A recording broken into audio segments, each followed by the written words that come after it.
Manau, kad yra baltymų reikalas yra išpūstas ir tas išpūstas reikalas yra apie 150 metų. Ir keletas mokslininkų nustatė ir mes dabar ant to arkliuko jojam. Baltymų yra visuose augaluose ir yra pakankamai. Pakankamai, kad užtikrinti mūsų baltyminį poreikį.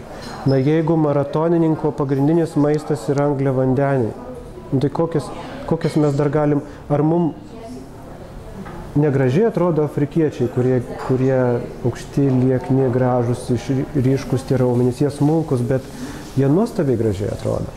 Taip kad čia nėra baltymų, mes gaunam iš augalų pakankamai ir maratoną bėgantys žmonės labai gražus. Ne? Jūs neskaičiuojam ir tikrai nereikia skaičiuoti, nėra tos problemos.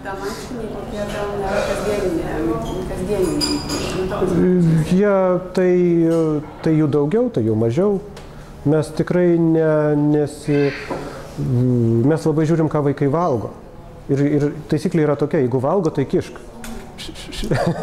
kad jie pavalgytų, nes jiem tas yra, žinot, vaikų turit, suprantat, jiem reikia pagauti, kas jiem yra skanu ir jiem paduoti, nes negali vaikus maitinti net ir vien remdamasis taisyklėmis. Tai mūsų svarbi taisyklė yra, pagavai, kad jiem patiko raudoni lęšiai. Na, jie truputėlį netokie geri kaip žali, bet nesvarbu.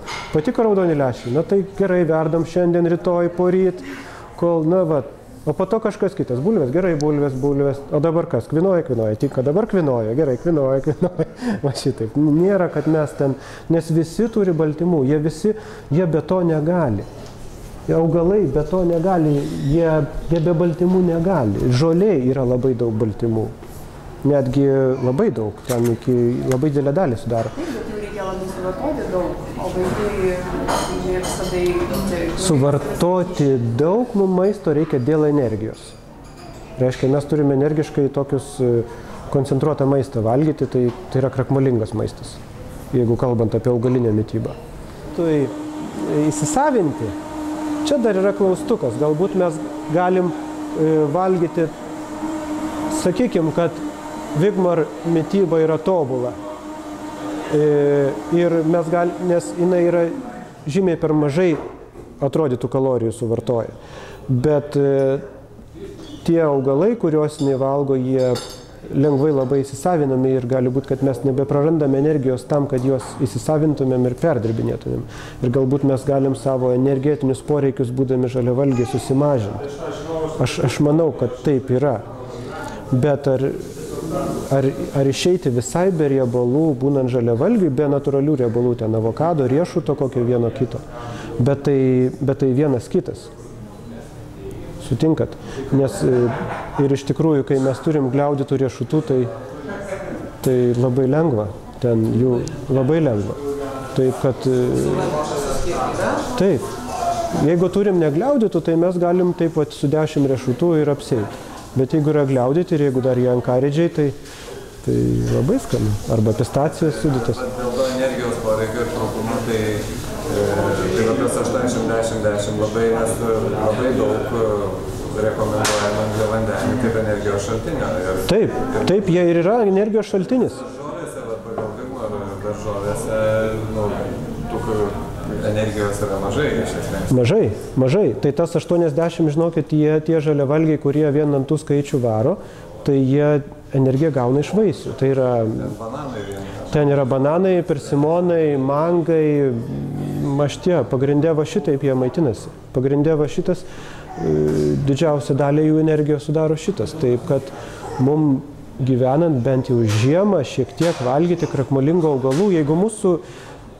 Vis tiek mes truputį esam skirtingi. Mes nesam taip skirtingi, kaip mums mėgsta sakyti. Nes todėl mes ir visiškai skirtingai ne jūs, bet pacientus turėčiau gydyti. Aš jiem turėčiau temperatūros nematuoti, nes vienam gali būti 35, tam 37 norma. Mes nesam taip labai skirtingi. Bet mūsų fermentinės sistemos šiek tiek skiriasi. Ir kai kuriems žmonėm krakmolingas maistas nelabai priimtinas. Vieni gali valgyti bulves labiau, kiti gali valgyti labiau šituos pilna grūdo kažkokius gaminus, treti gali valgyti tik specifinės kruopas labiau, sakykime, mane grikius. nors iš grikių mažiausiai turbūt mes gauname energijos. Tai, bet iš principo krakmolingas maistas yra komfortiškas maistas. Mes gerai jaučiamės pavalgę krakmolingo maisto, mūsų nėra to maisto geidulių, maisto trūkumo geidulių. Taip kad, bet lygiai tą patį mes galim pasiekti suvalgę labai daug vaisių. Sakykime, suvalgom kokius per dieną apie 15 bananų ir dar kažkokių vaisių, mes irgi pasieksim tą patį, gana komfortišką lygį. Ir svarbiausia, man reikėjo gauti atsakymą, ką valgyti vietoje aliejų ir vietoj sūrio, kurio negaliu niekaip pasisakyti, nors labai norėčiau.